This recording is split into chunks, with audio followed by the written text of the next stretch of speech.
नमस्कार. पुण्यश्लोक अहिल्यादेवी होळकर शेतकरी कर्जमाफी योजना ही योजना शासनामार्फत सुरू करण्यात आलेली आहे आणि त्यामध्ये 1/4/2019 पासून ते 31/3/2026 पर्यंत 2 लाखापर्यंतची जी कर्ज आहेत शेतकऱ्यांची ती पूर्णपणे माफ होणार आहे. त्यामध्ये ज्या शेतकऱ्यांचं 2 लाखापेक्षा जास्त कर्ज आहे त्यांनी 31/3/2027 पर्यंत उर्वरित जर कर्जाची रक्कम भरली तर त्यांचं 2 लाखापर्यंतचं कर्ज पूर्ण माफ होणार आहे. त्याच्या याद्या ज्या आहेत त्या पब्लिश करण्यात आलेल्या आहेत पूर्ण कर्जमाफीच्या. त्याच्यामध्ये आपल्या पूर्ण जिल्ह्यामध्ये 87,000 शेतकरी जे आहेत ते कर्जमाफीसाठी पात्र आहेत. त्यापैकी 65,000 शेतकऱ्यांची यादी सध्या पब्लिश करण्यात आलेली आहे. त्यापैकी 55% शेतकऱ्यांनी आतापर्यंत ई-केवायसी देखील केलेली आहे.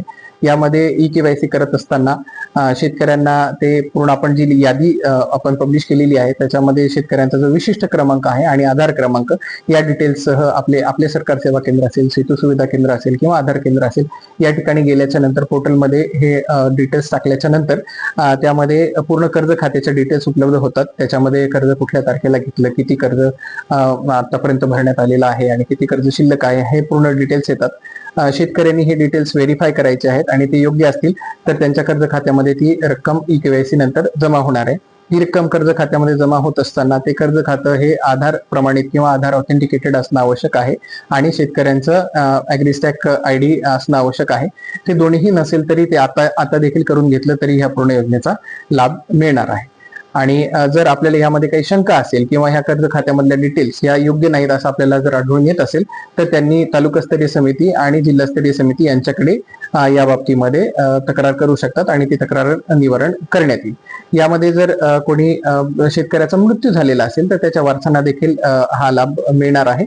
आणि जर कोणी याच्यामध्ये जमीन विक्री केल्याबाबतच्या पण आम्हाला काही केसेस दिसून येत आहेत त्यामध्ये पण ते ऑफलाईन लाभ आपल्याला सगळ्या गोष्टींची पडताळणी केल्याच्या नंतर देता येऊ शकतो. तर अशा प्रकारची ही पूर्ण योजना आहे. माझं नागरिकांना मोठ्या प्रमाणावरती आवाहन असेल की आपण सर्वांनी ई-केवायसीची जी प्रक्रिया आहे ती तात्काळ पूर्ण करण्यात यावी आणि मोठ्या संख्येने आपण 100% हा जो लाभ आहे तो आपण लाभ जो आहे तो अवेल करण्यात यावा किंवा त्याचा लाभ घेण्यात यावा.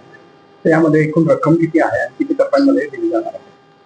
यामध्ये 2 लाखापर्यंतची रक्कम ही प्रत्येक कर्ज खात्याची रक्कम वेगवेगळी आहे.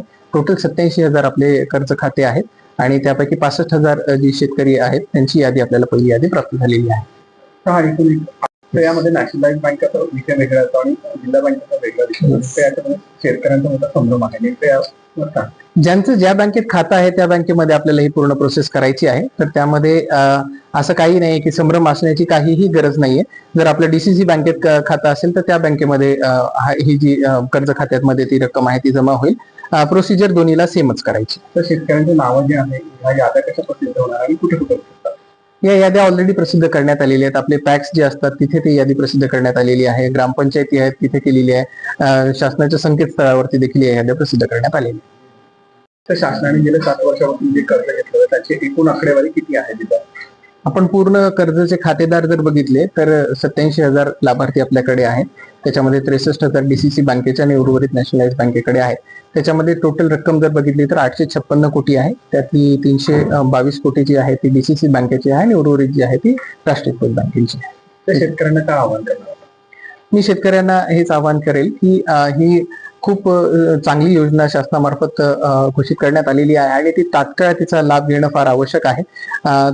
आपण तात्काळ नजीकच्या ह्या जे आधार केंद्र असतील किंवा आपले CSC सेंटर्स असतील किंवा सेतू सुविधा केंद्र असतील, ASSK असतील यांच्यामध्ये तात्काळ आपण संपर्क साधावा आणि ह्या याद्या आपण तात्काळ चेक कराव्यात. त्याच्यातलं आपले जे डिटेल्स आहेत ते घेऊन आपण ह्या संकेतस्थळावरती ह्या पूर्ण आपल्या डिटेल्सची पडताळणी करावी. कोणीही घाबरून जाऊ नये. आपलं जर कुठे आपल्या घरामध्ये कोणाची डेथ जरी झालेली असेल ज्यांच्या नावावरती आपण कर्ज घेतलं होतं त्यांना देखील हा लाभ आपण तालुकास्तरीय समिती जिल्हास्तरीय समितीमध्ये आपण अप्रोच केल्याच्या नंतर तात्काळ आपण उपलब्ध करून देऊ. त्यासोबतच आपण सर्वांनी आधार प्रमाणीकरण करून घेणं आवश्यक आहे आपल्या खात्यांचं आणि ॲग्रीस्टॅक जी ID आहे ते काढणं आवश्यक आहे. ते जरी नसतील आपल्याकडे तर ती कारवाई आताही होऊ शकते. त्याच्यामुळे कुठल्याही संभ्रमाला आपण बळी पडू नये. आपल्या नजीकच्या तलाठी असतील, मंडळ अधिकारी असतील, तहसीलदार असतील, जिल्हाधिकारी असतील यांच्याशी आपण तात्काळ संपर्क साधावा जेणेकरून या पूर्ण योजनेमध्ये आपले जे काही डाऊट्स असतील ते आम्हाला तात्काळ क्लिअर करण्यासाठी शक्य होईल.